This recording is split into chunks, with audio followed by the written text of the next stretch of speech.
I hesitate to comment further on a subject as delicate and abstruse as Chinese prose style. But one thing may be easily noted about Qian's sentences. This is their free conversational tone. One is tempted to believe that he often wrote almost exactly as he spoke. When Pan Ku adopted passages from the Shi Chi, for example, he was able to cut out a great many particles and helping words and yet refine for all practical purposes the full meaning of the original. Occasionally, Pan Ku also reworked a sentence which in the Shi Chi seems involved and clumsy, as though jotted down just as it came into the author's mind. Qian's thoughts, particularly in passages where he is arguing back and forth on a question, as in his prefaces to the chronological tables or to the biographies of the wandering knights, seem to move about too fast for his powers of ordered presentation. He makes a point and sorry, he makes a point and suddenly turns to something quite different or appears to go back and contradict what he has just said. For this reason, he is frequently obscure and hard to follow. This is almost never true of Panku.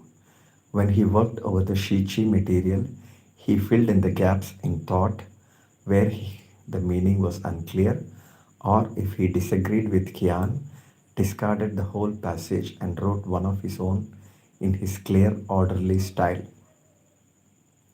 In rare instances, Qian used rhetorical devices in the style of the essays and Fu of the period. In his introduction to the Wandering Knights or his autobiography, he employs a series of historical examples to emphasize his point.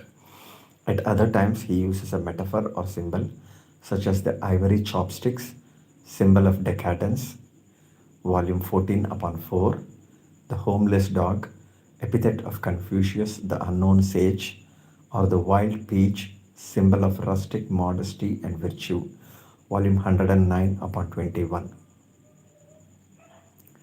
But unlike contemporary works such as the Huai Nan Tu, where these devices are employed in wearisome profusion, he is very sparing in their use and thereby gains greater power and effectiveness. Qian had a novelist's feeling for a good story. His sources provide him with many, some of them amounting to rather lengthy historical romances. Such, for example, is the tale of Chong Er, later Duke Wen of Qin, in the Zhou commentary, which Qian relates in Shi Chi 39, or the tragic account of King Ling of Chu, retold in Shi Chi 40. These, not the dry facts of the past, but the vivid, moving stories of great men, were what really interested him, and he repeats them with obvious gusto. He gives special attention to the role of women in his history, a lesson which Thucydides might better have learned. Three times he relates the tales of the Princess of Tsai, engaged to Duke Huan of Qi, who playfully rocked the boat when she and the Duke were out rowing one day, and so unnerved him that he immediately sent her back home and precipitated a war between the two states. Volume 14, 32 and 35. With equal interest, he tells of the ladies of the palace of Qi who laughed at the crippled General Si Ko and occasioned his resentment. Volume 32 upon 36. The colorful Queen Dowager of Chao, who threatened to spit in the face of the next person who suggested that she send her son to Qi as a hostage. Volume 43, Section 81. And the sad and terrible tales of the imperial consorts of the Han rulers, volumes 9 and 49. In fact, it was probably this fondness for a good story that at times led him to recount events of dubious reliability. Yang Seung remarks on this aspect of the Shi Chi. Su Chang, that is Qian, had great love. It was a love for the strange. Quote, great love that could not endure, that was Su Chuang. End of quote. There are two interpretations of the phrase pujan could not endure. One theory is that it means that Qian's many tales and stories are not worthy of being handed down to later ages as models. But just before this, Yang Xiong has said, the sayings of the Huainan Tzu are not so useful as those of the grand historian. A sage will find nothing, a sage will find things to adopt from the grand historian. End of quote. The second interpretation, which seems much more natural and likely, is that Qian could not endure to leave anything out of his history.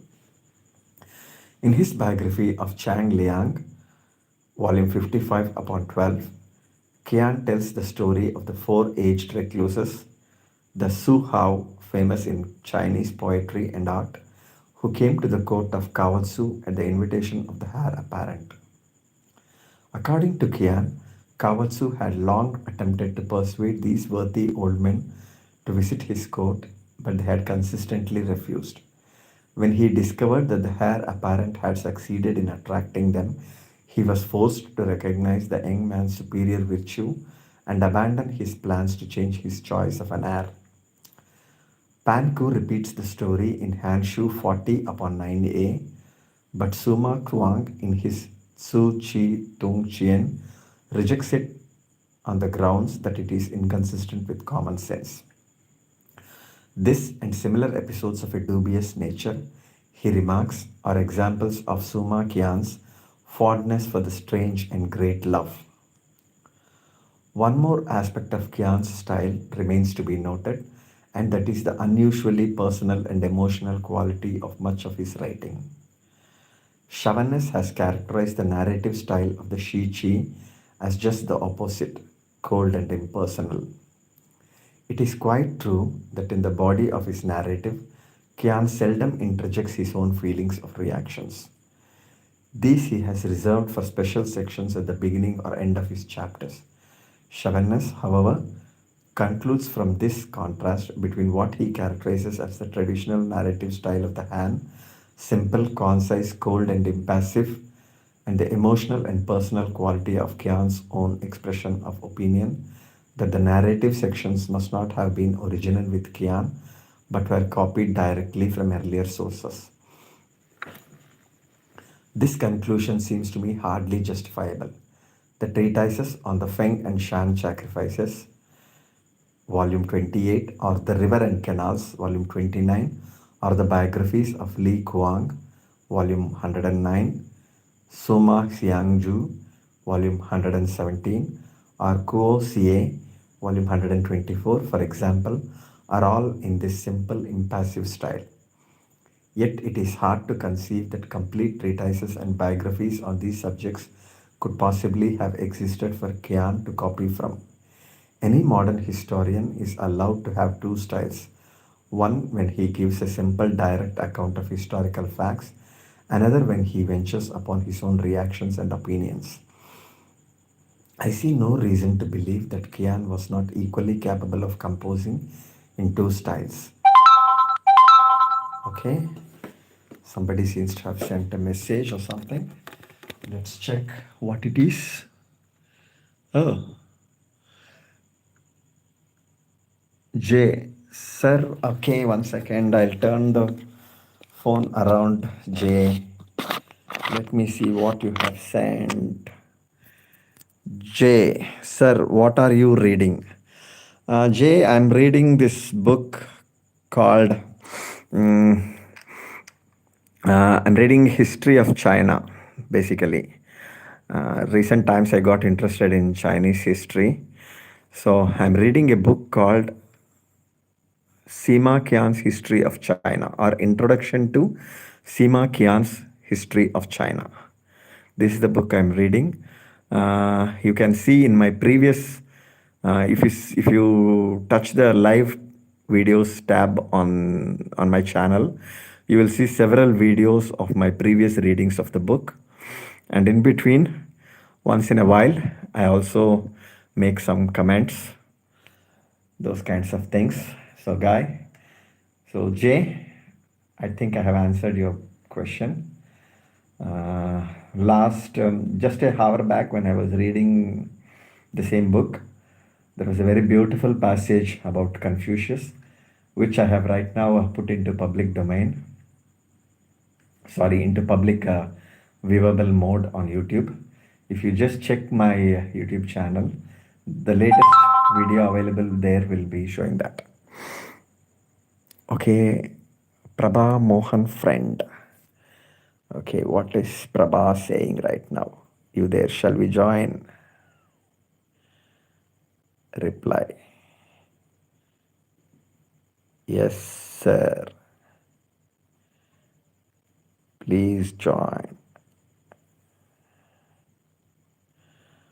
I'll send invite link.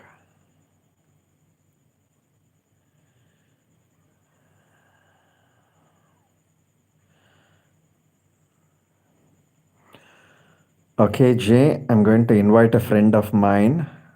Start a Q&A. Oh, goodness. Community moderation. Where is the option to add a friend?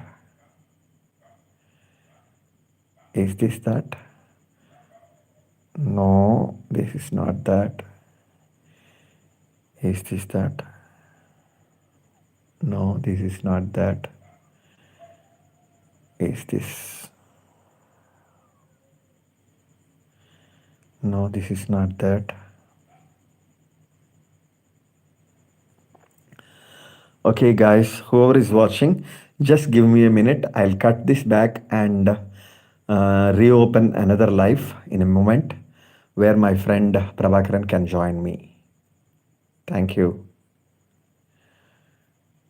Okay.